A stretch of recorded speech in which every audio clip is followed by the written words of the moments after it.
Esta semana a igreja iniciará um trabalho que eu considero extremamente importante a respeito de um livro e, mais do que isso, um programa que já está avançando pelo mundo chamado O Mundo Precisa de um Pai.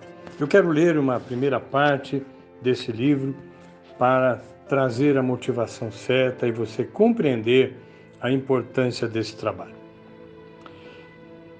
Ele começa com uma afirmação contundente de Edmund Burke. A única coisa necessária para o triunfo do mal é que os homens bons não façam nada. Se os nossos ouvidos estão abertos, vamos saber que o mundo inteiro está gemendo. Ele chora a partir do peso de um grande mal, exigindo urgentemente nossa atenção. O peso é tão grande e o grito tão alto que a maioria de nós o transforma em ruído brando e o ignora. O problema é que a afirmação de Burke nos deixa diante de uma verdade incômoda. Se optarmos por não fazer nada, não deveríamos nos surpreender quando o mal prevalece. Porém, mais uma vez, optamos por assistir a uma distância segura e acabamos espantados e indignados quando o ímpio vence. Parece tão injusto. Nós nos sentimos por um fio, apenas lidando com as crises locais e pessoais que enfrentamos todos os dias. No entanto, e se a maneira de resolver esta crise global for começar a enfrentar nossas crises pessoais? Quanto mais eu oro e penso sobre isso, tenho mais certeza de que o epicentro da mudança no mundo consiste em restaurar um entendimento correto e a prática da paternidade divina. Devemos rejeitar as realidades desconectadas e quebradas da vida na Terra. Precisamos conduzir pessoas aos céus, ajudando pais ao redor do mundo a trazer o céu à terra, na família, nas culturas e nos países. Para ver um mundo melhor, ouvir gritos de alegria em vez de gritos de dor. Precisamos de pais piedosos para liderar a família em uma revolução de restauração. Precisamos ajudá-los a trazer o céu para a terra.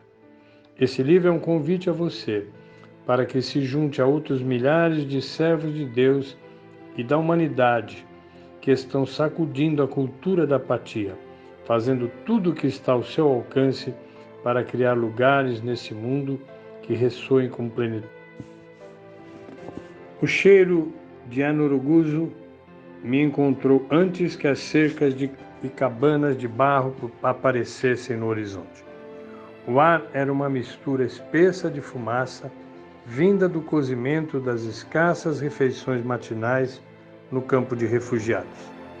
E alguma coisa mais, uma sensação, um sentimento, uma intuição profunda. Quanto mais nos aproximávamos de Nyarugusu, mais crescia esse entendimento, esse sentimento. Como era? Uma tristeza opressiva, um nó na profundeza do meu ser gritou: não, algo mal aconteceu. O resíduo do que tinha acontecido podia ser sentido, quase visto. Minha apreensão quanto à tarefa em minhas mãos era altíssima. O sussurro de uma promessa também explodiu no ar pesado ao pararmos no portão. Bem-aventurados os que choram, porque serão consolados. Como você pode motivar líderes em um campo de refugiados a continuar? Meu ponto forte é dar palestras motivacionais, mas eu normalmente falo a multidões cansadas e apáticas com necessidade de despertamento, ou na melhor das hipóteses, para despertar líderes mais jovens e automotivados a obterem níveis mais altos de desempenho. No entanto, vindo de uma posição confortável de classe média, como falar com as pessoas que lutaram contra genocídio, que sofrem diariamente em um campo de refugiados e estão olhando para um futuro vazio, com poucas promessas? Como posso ousar dizer a eles para levantar a cabeça? Levantá-las para quê? Como posso pensar em exortá-los para continuar?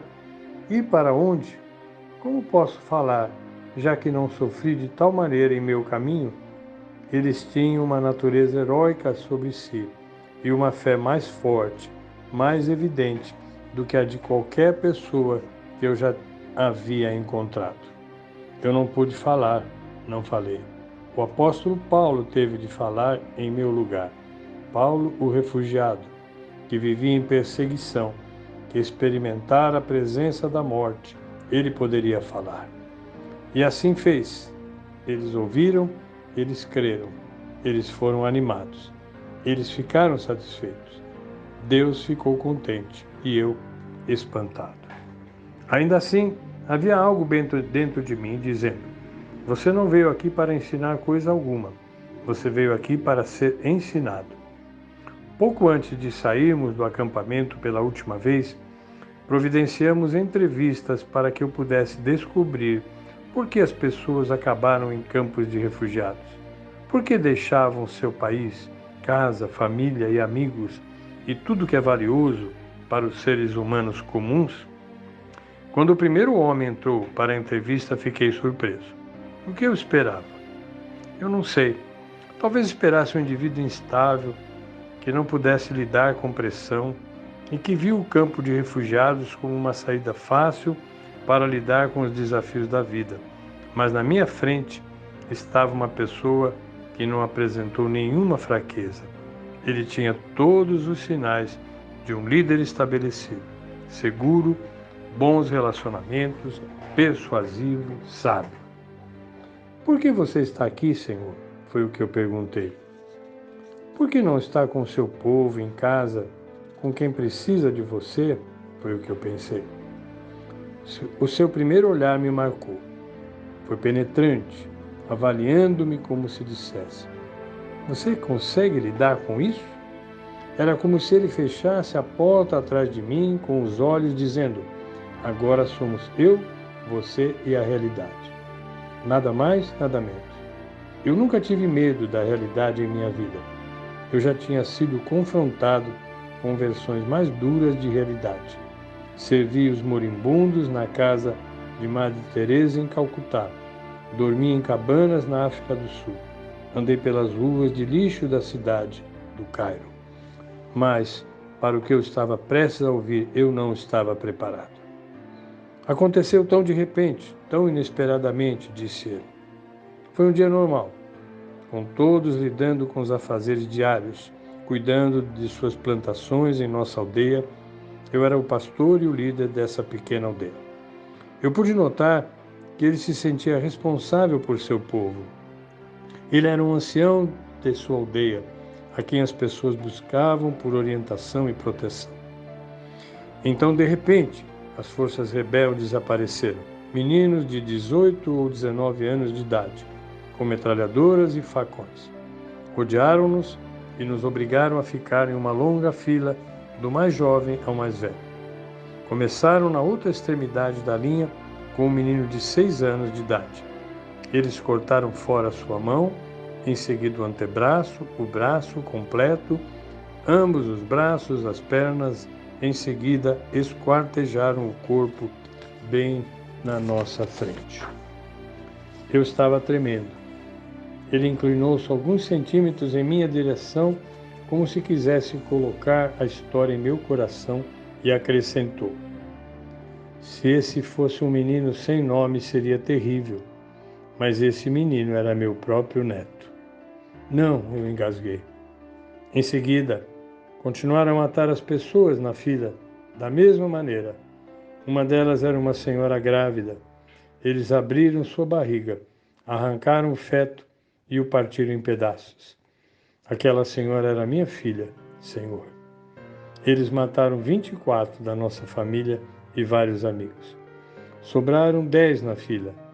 Nós não aguentávamos mais. Começamos a correr em todas as direções.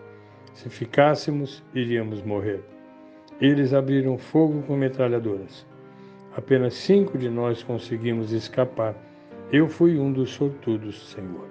É por isso que estou nesse campo de refugiados. Eu estava pregado na minha cadeira, atordoado, sem fôlego, sem palavras. Então tive uma injeção de negação. Deixe-me ser mais realista. Esse deve ter sido um incidente isolado. O próximo homem que entrevistei era de outra aldeia, mas seus olhos eram tão penetrantes quanto o do outro. Eles buscavam refúgio nos meus olhos, mas eu não tinha nada para oferecer. Ele era um pastor que havia perdido seu rebanho. A história era assustadoramente semelhante.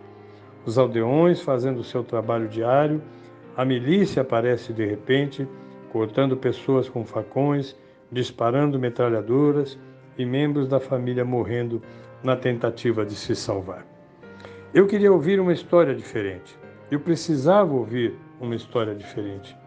Era difícil de ouvir, difícil de acreditar. Era uma pessoa diferente, mas com a mesma história, armas e facões, os mesmos atores, os aldeões aterrorizados, uma milícia bárbara, a mesma cena, desumana e totalmente devastadora. Por que, Senhor? Por quê? Por que isso aconteceu? Eu queria lhes dizer que as coisas não acontecem por acaso. Onde há razões existem soluções. Talvez se eles não tivessem feito alguma coisa para provocar essa situação, nada disso teria acontecido. Esse é um mecanismo de autopreservação, uma forma de negação para culpar as vítimas. Ele deu de ombros. Seus olhos estavam vazios, seu olhar distante, sua figura pateticamente mansa. Satanás veio à terra. O que eu soltei, eu perguntei. Satanás veio à terra, Senhor. Quem é essa milícia? De onde eles vêm? Quem as arregimentou? O que transformou jovens criados à imagem de Deus em bestas desumanizadas que poderia assassinar mulheres e crianças e velhos? E quem são eles? Oh, muitos deles costumavam ir à igreja conosco e se misturavam com a gente normalmente, disse o homem. Até mesmo na semana antes, alguns deles estavam conosco na igreja, conversando, rindo, tudo estava normal. Nós não esperávamos nada disso. Não, como isso é possível? Satanás veio à Terra, Senhor. 5, 6, 7 entrevistas, a mesma história, a mesma resposta. Eu sou uma pessoa estoica. Leva tempo para que as minhas emoções apareçam, mas de repente, lá no meio do abandonado acampamento Nyarugusu, de refugiados, estava eu perdido em um caldeirão de emoções. Eles não vieram devagar. Eram como um furacão estourando dentro de mim. Havia uma tempestade de raiva que queria desafiar, combater, exterminar essa loucura infernal. E houve uma enxurrada de perguntas. Por quê? Como isso pode acontecer? Os seres humanos podem se tornar tão maus? Por que na África, a minha casa? O que deu errado com a África, continente cujos líderes tenho treinado por anos? Por quê? Por quê? Por quê? Eu estava como um leão enjaulado. Gritei para Deus: Deus, eu exijo uma resposta do Senhor. Eu nunca tinha me atrevido a exigir nada de Deus antes, mas a dor me fez mais corajoso do que são. Eu não vou sair dessa cabana até que o Senhor me dê uma resposta. Eu estava na sala do trono de Deus, pronto para a batalha, e de lá eu não sairia. Então, pela graça de Deus, a suave, mas clara voz do Espírito Santo respondeu: Olhe para cima, olhe à esquerda. À minha esquerda estava a única e pequena janela da cabana. Quando olhei através dela, eu vi a resposta de Deus do lado de fora. Havia um grande número de meninos lá fora, e cada grupo de aproximadamente 30 meninos, tinha um tipo de bola de futebol, feita de sacos de plástico ou algo debaixo do braço. Em seguida, a resposta de Deus veio em declarações curtas e claras.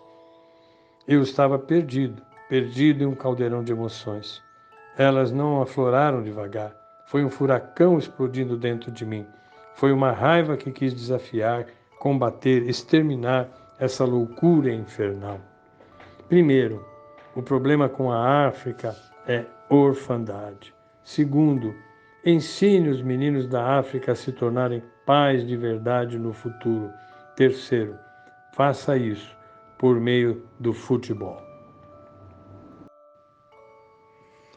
Levei algum tempo para entender essas instruções, mas finalmente compreendi que nenhum filho que mantivesse boa relação com o pai, cujos valores morais fossem bons, jamais mataria uma pessoa de forma tão desumana como os jovens de 18 ou 19 anos fizeram no ataque daquela milícia. Compreendi também que os jovens aprendem pelo exemplo mais do que qualquer outra coisa e que a formação deles implicava a criação de modelos de quem poderiam aprender. No geral, a África é desprovida de bons modelos paternais. A terceira declaração me confundiu um pouco, já que eu não era um cara chegado ao futebol. Sobre isso eu argumentei. Fale-me sobre o rugby, Senhor. Eu sei de rugby. Eu não sei de futebol. Deus respondeu, agarrando-me pela camisa e batendo no meu peito com tanta força que meu peito estremeceu. Pelo menos foi assim que senti. E ele disse, você quer mudar a África do seu jeito ou do meu? Eu estava seguindo o projeto de Deus ou o meu? A resposta de Deus foi clara. Eu simplesmente tinha que obedecer. A chamada era irresistível. Eu tinha exigido uma resposta de Deus e agora Deus estava exigindo obediência de mim. Eu teria que ir e capacitar treinadores de futebol para serem treinadores de vida, para serem pais dos seus jogadores. Eu me senti tão impotente, sem esperança. Eu era o menos qualificado para começar uma empreitada como esta. Mas a jornada tinha começado, porque de uma coisa eu tinha certeza: o mundo precisa de um pai.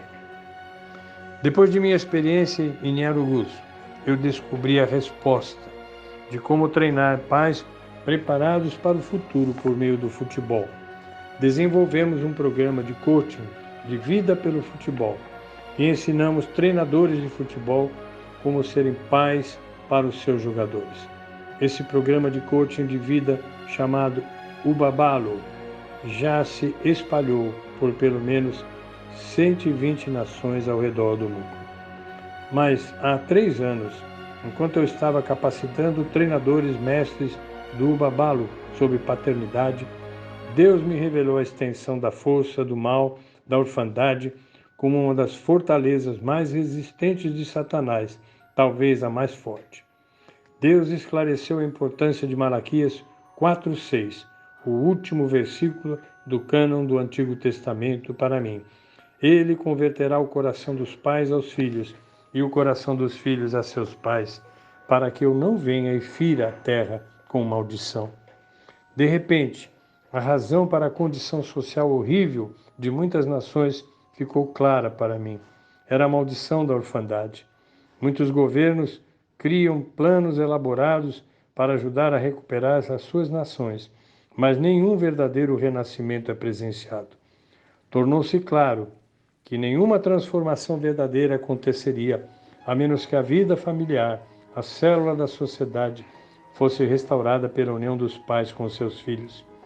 Também ficou claro que nenhum avivamento verdadeiro jamais seria visto pela igreja, a menos que os pais e seus filhos estejam unidos.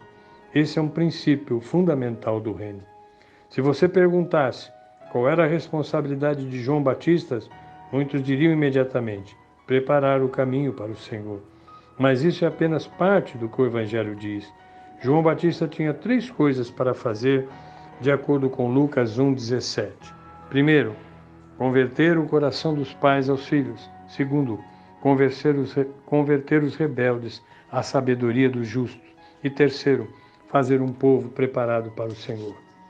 Atingir o terceiro ponto depende do sucesso dos 2 primeiros. Permitam, portanto, parafrasear, João Batista tinha que conciliar pais com filhos e restaurar valores morais ou justiça na vida das pessoas e assim prepararia o caminho para o Senhor.